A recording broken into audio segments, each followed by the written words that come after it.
Zbroja została wykonana w 1533 roku dla Zygmunta Augusta jako prezent zamówiony przez przyszłego teścia Ferdynanda I Habsburga, króla Czech i Węgier, z okazji zaręczyn 13-letniego polskiego króla z jego córką Elżbietą. Zbroję wykonał świetny rzemieślnik z Innsbrucka, Jörg Zeusenhofer. Jego dzieła uważane są za szczytowe osiągnięcia płatnerstwa renesansowego. Dzieło ma cechy typowe dla bojowego i turniejowego rynsztunku jeźdźca.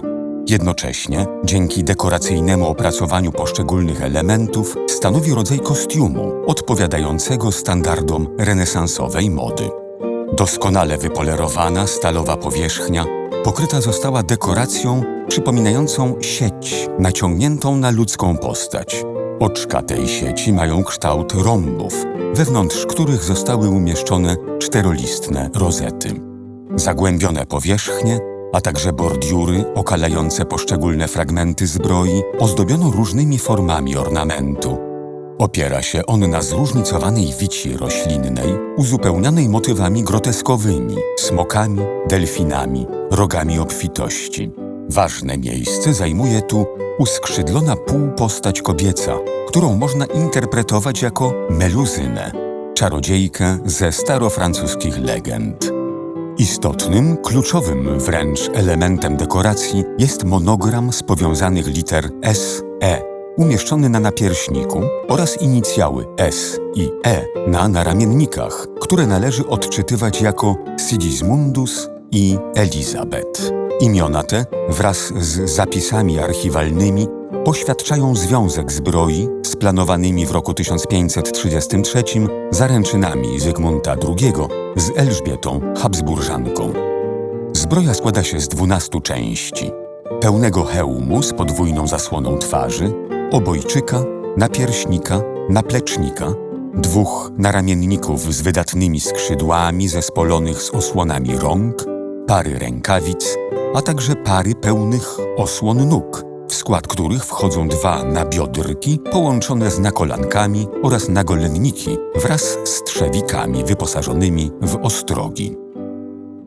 Przyłbica.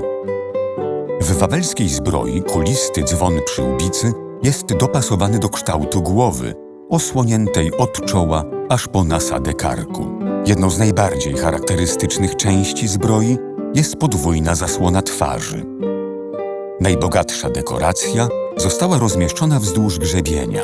Ma ona postać falistej wici z licznymi spiralnymi odrostami, liśćmi, kulistymi owocami, rogami obfitości, przechodzącymi u szczytu dzwonu w postać fantazyjnego, wydłużonego smoka z łbem przypominającym głowę delfina. Obojczyk. Podstawową funkcją obojczyka jest zabezpieczenie szczególnie wrażliwych części ciała, okolic gardła i szyi. Napierśnik. Napierśnik wykuty został z jednego kawałka blachy. Jego zadaniem było chronić klatkę piersiową, brzuch i biodra.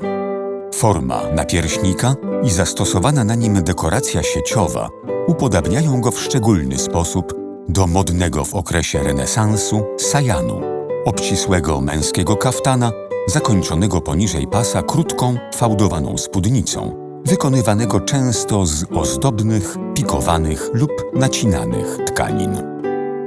Naplecznik osłania jedynie plecy, jako że w zbrojach przeznaczonych dla jeźdźców pośladki pozostawały nieosłonięte.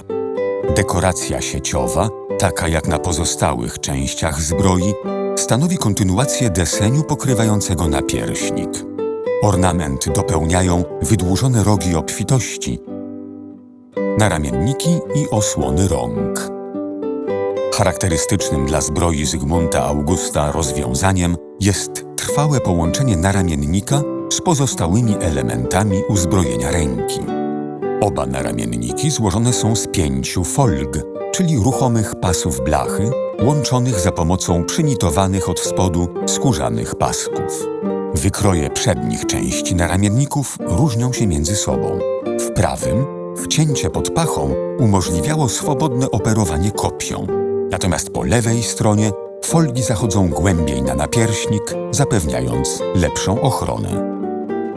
Rękawice zbroi płytowych od zawsze stanowiły jedno z największych wyzwań stojących przed płatnerzem. Miały za zadanie w pełni chronić dłonie, a zarazem umożliwiać pewny chwyt i swobodne manewrowanie bronią lub końskimi wodzami. Trwająca blisko 200 lat ewolucja tego elementu zaowocowała w XVI wieku projektami wytrzymałych rękawic, które dzięki zaawansowanej konstrukcji były w stanie swobodnie podążać za ruchem stawów, nadgarstka oraz palców. Nabiodrki z nakolankami. W zbroi Zygmunta Augusta nabiodrki, czyli osłony ud, połączone bezpośrednio z nakolankami, wyposażono w ruchome folgi, jedną u góry, dwie u dołu.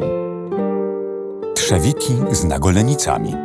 Trzewiki dostosowane zostały kształtem do anatomii podudzia i stopy. Noski trzewików są poszerzone i zaoblone w typie tzw. krowiego pyska.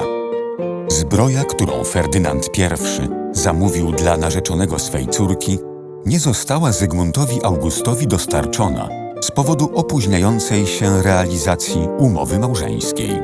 Adresat zamierzonego daru między zaręczynowym rokiem 1533 a ślubem 10 lat później po prostu wyrósł, więc prezent od teścia stał się dla niego bezużyteczny. Dalsze dzieje niedoszłego podarunku można odtworzyć tylko częściowo. Pozostał najpewniej w Wiedniu, pierwotnie złożony w zbrojowni cesarskiej. W drugiej połowie XIX stulecia został włączony do zbiorów Muzeum Historii Sztuki.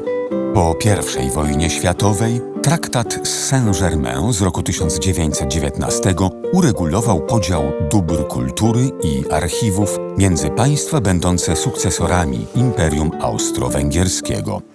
Zbroja przekazana została do Muzeum Narodowego w Budapeszcie. Łączono ją bowiem tradycyjnie z królem Węgier Ludwikiem II Jagiellończykiem, poległym w bitwie z Turkami pod Mohaczem w 1526 roku.